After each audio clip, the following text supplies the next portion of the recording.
we're going back to the world of streaming. I got to the theater to watch 2 movies, and then I was stuck at home with the kids, so I was watching stuff on my iPod or my iPad while they were like playing their video games and stuff. So this one just was released on Hulu. It had a very short theatrical release a couple months ago. I think Todd and I almost thought about seeing this when we were in Indianapolis, but now it's on Hulu. It originally debuted at Toronto last year. This is called Lee. It is directed by Ellen Kuras and stars Kate Winslet, Andy Samberg, and Alexander Skarsgard, and Marion Cotillard, and Andrea Riseborough, and Noemi Merlant, and Josh O'Connor. Shout out to Josh O'Connor coming back after Challengers.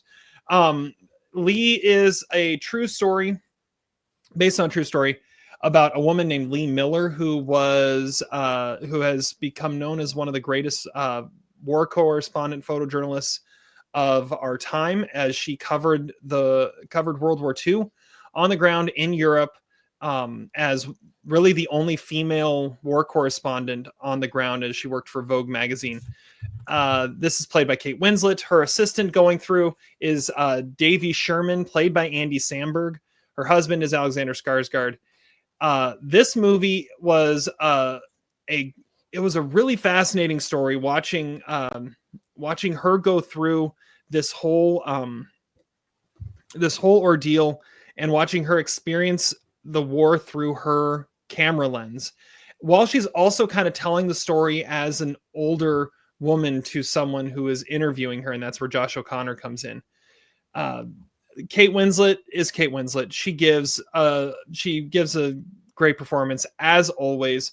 I think it's interesting. She won her Oscar for playing a Nazi concentration camp guard, and now she's playing a war correspondent covering the horrors of the same war. So she's going back to the well of something that's worked for her before, but on the other side. The standout for me, Andy Samberg, like, brought it in this. Someone who's known for Lonely Island and SNL sketches is pretty great in his role as her assistant in the efforts throughout the war, especially as he is experiencing finding concentration camps as a Jew. He really shows that he can be a great actor in this.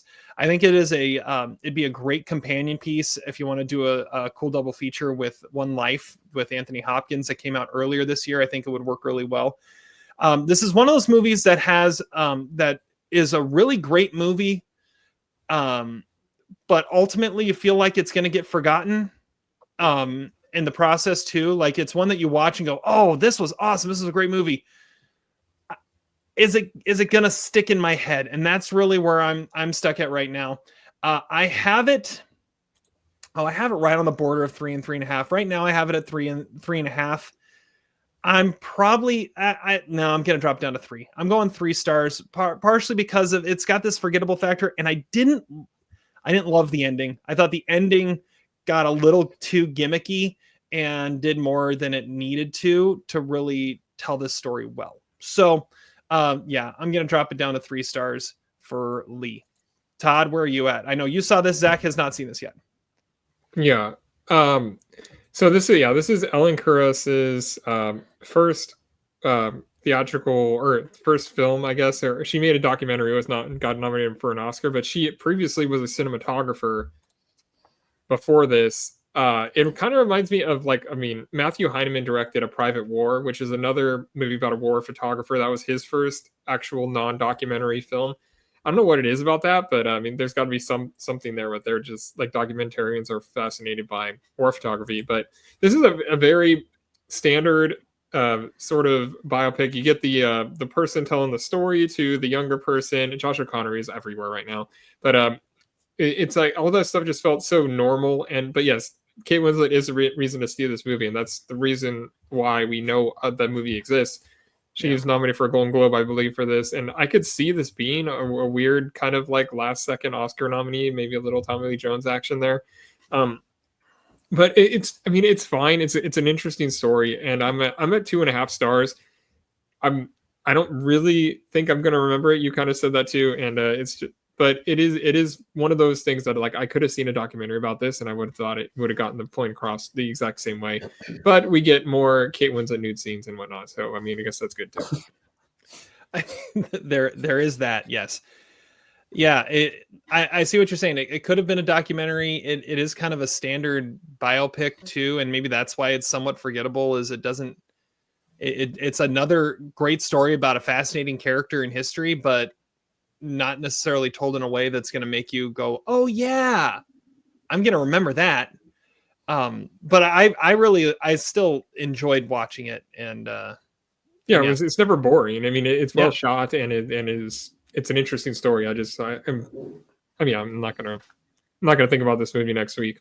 I had forgotten about it until you said that you had seen it. So Well, there you go. There you go. All right. So what was your star rating again? I missed it. 2.5 stars. 2.5 from Todd, 3 from me.